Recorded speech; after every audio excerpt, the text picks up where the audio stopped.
The process of discovering old historical artifacts often goes like this.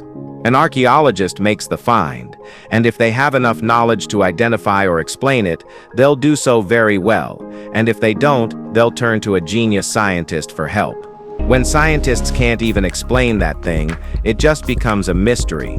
And if you're the kind of person who loves mysteries, then stick till the end as we're going to count down the 15 most amazing artifact finds that hide a mystery.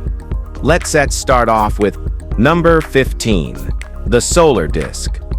At the ancient site of Sarmizegetuesa Regia in Romania, there is something round, strange, and seriously puzzling that sits among the ruins. It's been dubbed the solar disk, but that's just guesswork. The structure is 2,300 years old, carved from volcanic andesite that wasn't even local to the region. 10 precise slices divide the disk, with a faint arrow etched from the center. Some call it a sundial. Others think it had an astronomical use. But the truth? Well, no one really knows. There's no script, no guide, and no ancient handbook to explain why it exists. Even the limestone blocks surrounding it were hauled from elsewhere. Another piece of the mystery. This wasn't just plopped there by chance. Someone or some group went to serious trouble to build it. But the reason why has been lost to time. It might have measured the sky, or it might have done something no one's even thought of yet. One thing's very clear. This disk wasn't ordinary. Number 14, the Liver of Piaenza. Among the more bizarre ancient relics ever found, this thing easily takes the crown. Shaped like a sheep's liver and covered in detailed inscriptions, it dates back 2,200 years and comes from the mysterious Etruscan civilization, an ancient culture that once dominated Italy before being absorbed by Rome. Little of their language or beliefs survived, which is exactly what makes this object so strange. Some scholars think it's a star map, but not the kind you'd pin to a wall. It's a map carved into a liver, which aligns with ancient rituals where Etruscan priests read animal organs to predict future events. This might have been a teaching tool or a sacred reference. Either way, the whole design suggests the stars and the divine were connected through flesh. Despite being no longer than a man's hand, it carries enormous weight, both as a religious item and as a window into a civilization whose stories were almost completely silenced by history. Number 13, the Weeping Virgin. Inside a quiet convent in Akita, Japan, stands a wooden statue that defies every expectation. And we haven't seen anything like this. It was carved in the 1960s by a Buddhist craftsman, oddly enough, and depicts the Virgin Mary. What followed is the kind of story you don't expect from a lifeless figure. By the early 1970s, people began noticing odd things, tears dripping from her eyes, trails of what looked like blood on her face, and stories of spontaneous healings connected to her presence. The statue earned the name Our Lady of Akita, and the Catholic Church eventually acknowledged the events as worthy of further attention. Some reports even suggest that blood samples taken on 2 separate occasions came back as human, but with 2 different blood types. Whether miracle, mystery, or a hoax layered in skill, the statue's story refuses to fade. What began as a quiet devotional piece became something far more intense, an object of hope, fear, and fierce debate that still attracts pilgrims from all over the world. Number 12, Rune Bones. As 2021 wrapped up, a team from Norway's Cultural Heritage Institute uncovered 2 artifacts in Oslo, one a fragment of bone, the other a piece of wood, both etched with inscriptions. The wood features writing on both sides, mixing Latin and Norse. One side includes part of the phrase, "Into your hands, O Lord, I commend my spirit," suggesting it once belonged to someone deeply religious. The opposite side, still partly illegible, mentions a spirit and a holy hand, hinting at prayer or blessing. The bone is more cryptic. Covered in Norse runes, it hasn't been fully translated yet, but it marks the first such bone found in Oslo in over 30 years. These weren't decorative objects. They were personal, likely tied to faith, protection, or memory. What makes this find particularly compelling is the use of Latin in what was traditionally a Norse-speaking world. It reshapes our understanding of how language and religion moved through medieval Scandinavian culture, quiet evidence of cultural overlap hidden in two small weathered items. Number 11. The marked Oric bone. Archaeologists unearthed a quietly fascinating thing on the slopes of the Judean hills in 2021. It was a fragment of an Oric bone marked with 6 deliberately drawn lines. It's not just any ancient scrap. This thing is around 120,000 years old, and those etchings might be the earliest known example of abstract pattern making by hominins in the Levant. Whether it's a thoughtful record or just a moment of boredom, no one can say for sure. What we do know is that Orics, now extinct, were once prey for Paleolithic hunters. The lines, 3 grouped, then 2, then 1, look too intentional to be random. They were likely carved using a flint flake in a single sitting. That setup makes some archaeologists wonder if these marks had meaning. Could this be counting? Could this be communication? Whatever the answer, it's a quiet but powerful reminder. Long before writing, humans or our close cousins may have already been trying to leave messages behind. Number 10. The Newberry Tablet. In 1896, 2 lumberjacks clearing land in Newberry, Michigan, unearthed something pretty unexpected: 2 plain clay figures and 1 heavily inscribed clay tablet. While the figures were largely ignored, the tablet drew attention fast. It displayed 140 distinct characters laid out in a tight grid. Scholars from the University of Michigan and the Smithsonian examined it but couldn't match the markings to any known language. The artifact was dismissed as a hoax, buried in skepticism. But later comparisons sparked a different conversation. Some of the characters bore a resemblance to the linear script used by the ancient Minoans of Crete, a civilization that vanished more than 3,000 years ago. That kind of connection would rewrite everything we think we know about ancient transatlantic contact. Unfortunately, the tablet hasn't aged well. Erosion has left it barely legible, and it now rests more relic than riddle at the Fort de Bois Museum in St. Ignace. Its origin may never be proven, but its mystery still hangs in the air. Number 9. The lion carving. This small but powerful lion carving sat headless in a museum for over 80 years.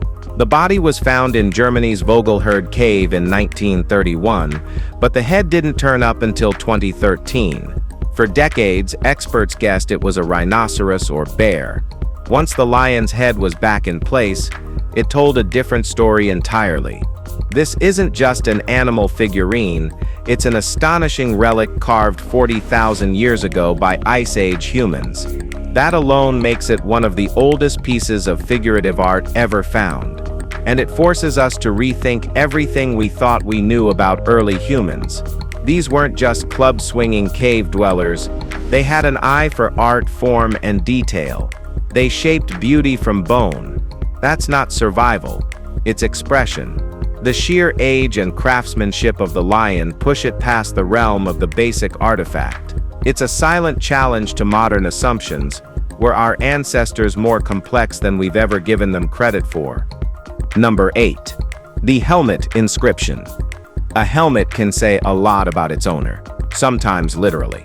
In 2021, researchers revisiting a 2400-year-old Etruscan helmet spotted something overlooked for nearly a century, an inscription etched onto its neck guard. It reads simply, "harassed." That single word might carry heavy significance. Some believe it refers to a pre-Roman military site called Arnhem, where soldiers supposedly gathered before the pivotal Battle of Sentinum. If so, this helmet could be direct, physical evidence of the event, a rare and powerful link to a page in history often filled only by guesswork and ancient texts. The odd part, the helmet had been sitting in collections since its excavation in 1928. How the inscription went unnoticed remains unclear.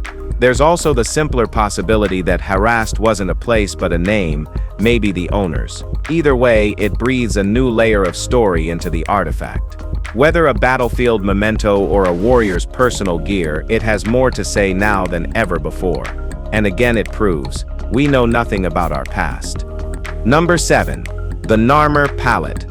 Unearthed in 1897 at the Temple of Horus, this pallet stands as one of the oldest political artifacts in existence, over 5,000 years old. Carved into smooth siltstone, it carries detailed images that have sparked decades of scholarly debate. On one side, a ruler wears the white crown of Upper Egypt.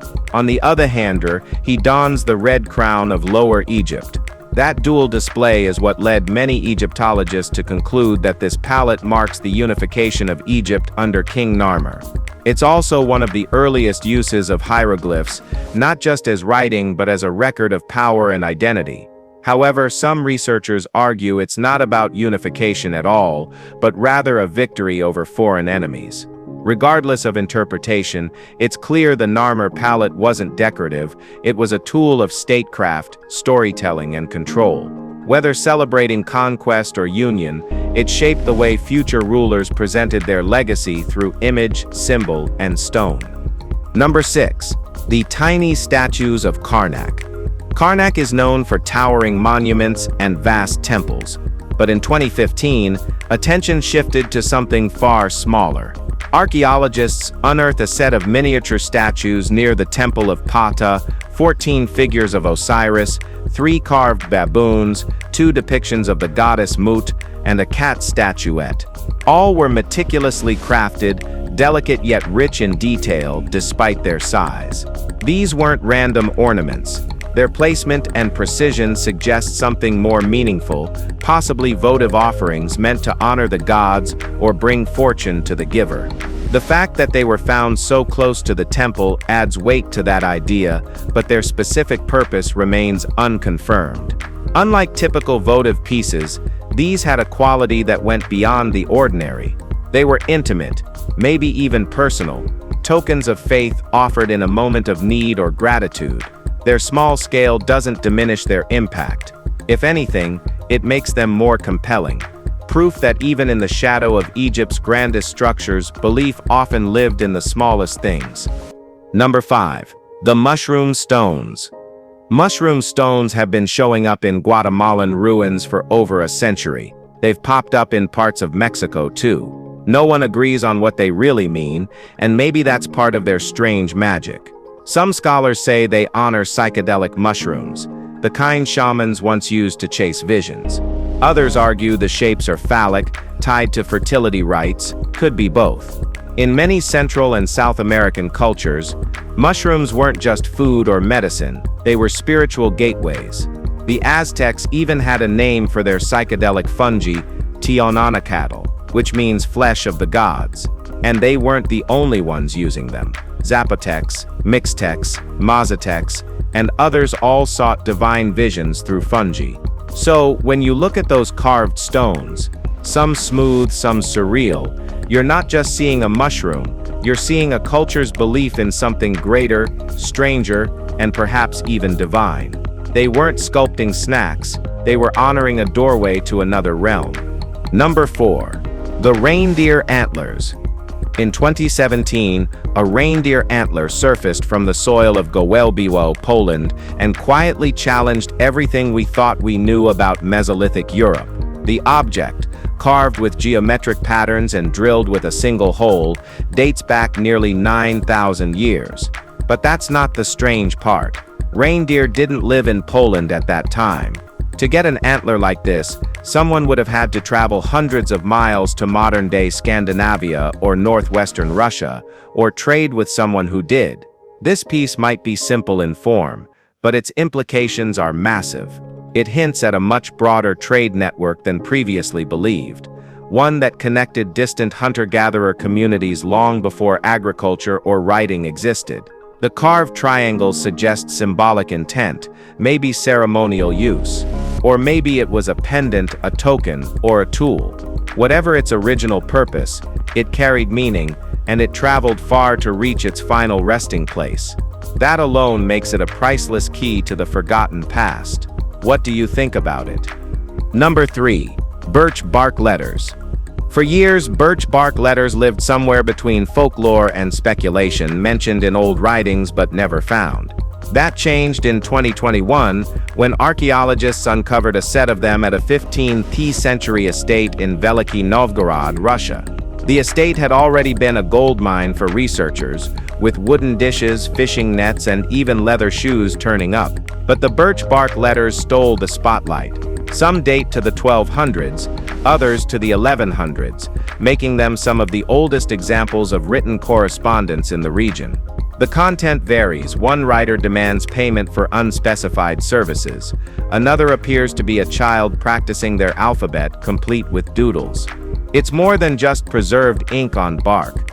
It's a glimpse into everyday life, full of casual voices, debts, and childhood learning. These fragments suggest something many historians hadn't expected, a level of literacy among the population that went far beyond the elite. They don't just carry words, they carry proof of connection. Number 2. The Stone of Destiny. There's an unmistakable weight to the Stone of Destiny, not just in size, but in symbolism. Housed today in Edinburgh Castle, it once played a central role in crowning Scottish kings. Its true origin, though, is murky. Some say it's over 1,000 years old. Others trace it further back. In 1296, England's Edward I took the stone during a conquest and had it fitted into the coronation chair in Westminster Abbey, turning it into a symbol of dominance. It remained there for centuries, present at every royal coronation, including Queen Elizabeth II's, but the story didn't end quietly. In 1950, 4 Scottish students pulled off an audacious plan. They stole the stone and smuggled it back to Scotland. Authorities found it months later at an abbey altar, and eventually, in 1996, the British government officially returned it. Today, it rests in Scotland again, but its original purpose, sacred meaning, and the identity of those who first revered it remain elusive. Number 1. The Bronze Mask of Pan. When a bronze mask turns up outside the ancient city of Hippo-Sasita in Israel, it's already odd. But when that mask happens to depict the Greek god Pan, and it's nearly full-size, that's where things get interesting. Most bronze masks from the ancient world are tiny. This one, far larger and clearly meant to be seen. Found in 2015, it doesn't match the usual placement or material of masks from that time. It wasn't in the city's center, but on the outskirts, where wild festivities and off-the-books rituals would have taken place. Pan wasn't the kind of god you worshipped with quiet prayer. His rites involved music, madness, and sometimes human sacrifice. Theories swirl that this bronze piece was part of a secret rural shrine where such things went down. The choice of metal, the remote location, and the striking imagery, all of it screams purpose. But that purpose remains locked in the past, buried with the gods people once feared and followed. If you've enjoyed this video, be sure to like, share, and subscribe to our channel for more content like this. Thanks for tuning in, and we'll see you in the next one.